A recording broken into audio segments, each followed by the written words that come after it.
प्रथम अध्याय। एक समय नैमिषारण्य क्षेत्र में शौनकादि 88,000 ऋषियों ने सूत जी से कहा, हे सूत जी, अब महाप्रभु की किसी ऐसी लीला का वर्णन करिए जो भक्ति सहित ज्ञान एवं वैराग्य से परिपूर्ण हो। इस कराल कलयुग में प्राणी अपने अज्ञान के कारण सांसारिक प्रपंचों में फंसकर राक्षसों के तुल्य आचरण कर रहे हैं। उनका सुख चैन नष्ट हो गया है और वे आठों प्रहर दुखी रहते हैं। हम लोगों की इच्छा है कि आप उनके उद्धार के लिए किसी ऐसे चरित्र का वर्णन करें जिससे उनको भगवत चरणावंदों की भक्ति प्राप्त होकर सुख प्राप्त हो। ऋषियों की बात सुनकर सूत जी अत्यंत प्रसन्न होकर बोले, हे ऋषियों, तुम लोगों ने कलियुगी जीवों के उद्धार हेतु जो सुंदर बात पूछी है वह अत्यंत ही श्रेष्ठ है।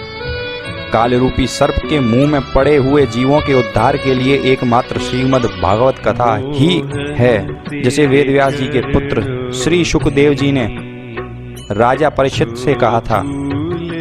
रिंग ऋषि के शाप के कारण राजा परीक्षित जब गंगा के तट पर निवास करने लगे, उस समय श्री शुकदेव जी ने उन्हें श्रीमद् भागवत कथा सुनाई थी।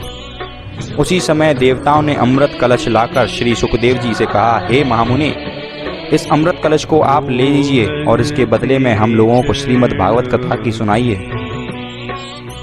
देवताओं की बात सुनकर श्री शुकदेव जी बोले, हे देवताओं, इस अमृत को पीने से तो मनुष्य की आयु केवल देवताओं के समान हो सकती है, किंतु तुम्हारे इस अमृत से कहीं अधिक श्रेष्ठ है यह भगवत कथा, जिसके एक सप्ताह पढ़ने तथा श्रवण करने मात्र से ही प्राणी अमर हो जाता है और वह मुक्ति पद पाकर आवागमन से भी छूट जाता है।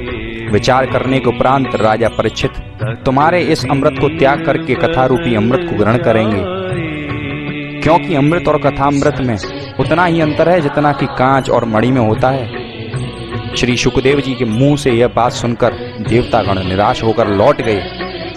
सूत जी ने ऋषियों से कहा, हे ऋषियों, सनकादिक ऋषियों ने देवर्षि नारद को श्रीमद् भागवत की कथा सुनाने के पश्चात कथा की विधि का वर्णन किया था। सूत जी के मुख से यह सुनकर शौनकादि ऋषियों ने प्रश्न किया, हे सूत जी, देवर्षि नारद जी तो किसी स्थान पर 2 घड़ी से अधिक ठहरते ही नहीं, फिर वे इस सप्ताह पारायण को सुनने के लिए एक ही स्थान पर 7 दिन तक कैसे ठहरे रहे? सनकादिक से उनकी भेंट किस प्रकार हुई और सप्ताह यज्ञ किस स्थान पर हुआ? यह सब कथा कृपा करके हमें बतलाइए। सूत जी बोले, हे ऋषियों, एक समय सनक, सनंदन, सनातन एवं सनत कुमार चारों भाई भ्रमण करते हुए बद्री नारायण के में पहुंचे। वहां नारद जी को उदास बैठे देखकर नारद जी से पूछने लगे, हे देवर्षि, आप इतने उदास क्यों बैठे हो? तब नारद जी ने चारों ऋषियों को प्रणाम करके कहा, हे प्रभु, मैं अपनी चिंता आपके सामने कहता हूँ, उसे आप ध्यान से सुनो। मैंने काशी, गोदावरी तथा गया आदि समस्त तीर्थ किए, परंतु मैंने सभी स्थानों पर जाकर यह देखा कि कलयुग के प्रभाव से सांसारिक जीवन माया में ऐसे लिप्त हो गए हैं कि उन्होंने समस्त शुभ कार्यों को छोड़ दिया है और सब लोग अपने उदर पूर्ति की चिंता में लगे हुए हैं।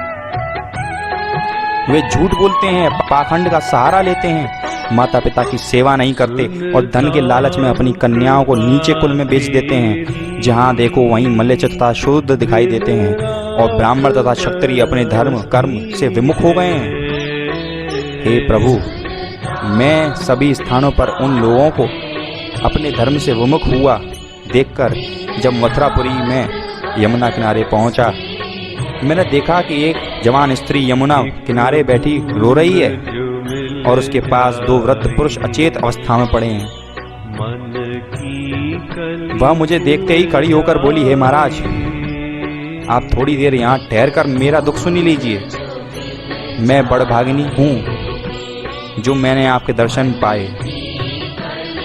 उसकी यह बात सुनकर मैंने उससे पूछा, तू कौन है और ये दोनों पुरुष कौन हैं जो अचेत पड़े हैं? वह बोली, हे महाराज, मेरा नाम भक्ति है और ये दोनों जो अचेत पड़े हैं वो मेरे पुत्र ज्ञान और वैराग्य हैं, और ये जो स्त्रियां हैं ये गंगा, यमुना, सरस्वती आदि नदियां हैं जो स्त्री रूप धारण कर यहाँ मेरी सेवा करने के लिए उपस्थित हुई हैं। मैंने द्रविड़ देश में जन्म लिया था, कर्नाटक देश में सयानी हुई और कुछ दिन तक मैं दक्षिण में रही। फिर गुजरात में पहुंचने पर बूढ़ी हो गई। अब मैं जब से वृंदावन में आई हूँ तब से मुझे फिर तरुणाई प्राप्त हो गई है। परंतु मेरे ये दोनों पुत्र अचेत होकर गिर पड़े। इनमें बोलने तक का सामर्थ्य नहीं है। इनके दुख के कारण मैं अत्यंत दुखी हूँ।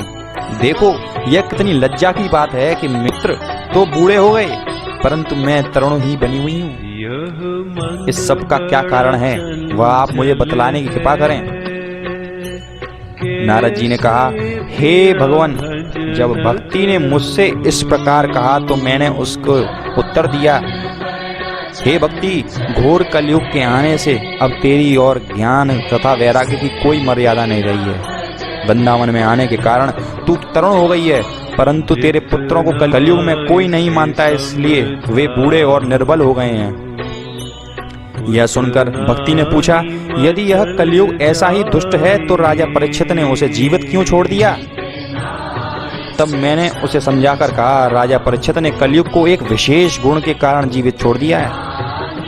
उसमें विशेष गुण यह है कि अन्य युगों में हजारों वर्ष तक जप तप यज्ञ दान तथा कर्म धर्म करने पर भी जो फल प्राप्त नहीं होता था वह फल कलयुग में केवल भगवान नाम जपने से प्राप्त हो जाता है। परंतु दुख की बात यह है कि कलयुग के प्राणियों से यह सहज बात भी नहीं बन पाती। ब्राह्मण, क्षत्रिय, वैश्य और शूद्र अपने अपने कर्म का त्याग कर काम, क्रोध, लाभ, लोभ, मोह तथा अहंकार में भरे हुए हैं। ब्राह्मणों में शिक्षा और सत्कर्मों का लोप होता जा रहा है। इसी प्रकार क्षत्रिय शिक्षा तथा सत्य को त्याग द्विन दुखियों को सताने में लगे हैं। वैश्यों ने अपने व्यवसाय में ईमानदारी को छोड़ दिया है तथा वे झूठ बोलकर अधर्म से धन संचित करने में लगे हुए हैं। शूद्रों ने सेवा न करके उच्च वर्णों का अपमान करना अपना ध्येय बना लिया है। ऐसी स्थिति में यह आवश्यक है कि कलयुग के इस मोह पाश में से छूटने के लिए मनुष्य श्री भगवान नाम का जप तथा उनके गुणों का श्रवण एवं स्मरण करे। यह सुनकर भक्ति बोली, हे मुनि, आप धन्य हैं, आप सबका कष्ट दूर करते हैं, अतः अब मेरा भी कष्ट दूर कीजिए और ज्ञान वैराग्य को चैतन्य देकर तरुण कीजिए। हे नारद जी, मैं आपको साष्टांग प्रणाम करती हूँ। और इसी के साथ प्रथम अध्याय समाप्त होता है। आगे का अध्याय देखने के लिए चैनल को सब्सक्राइब करें और घंटी दबाएं।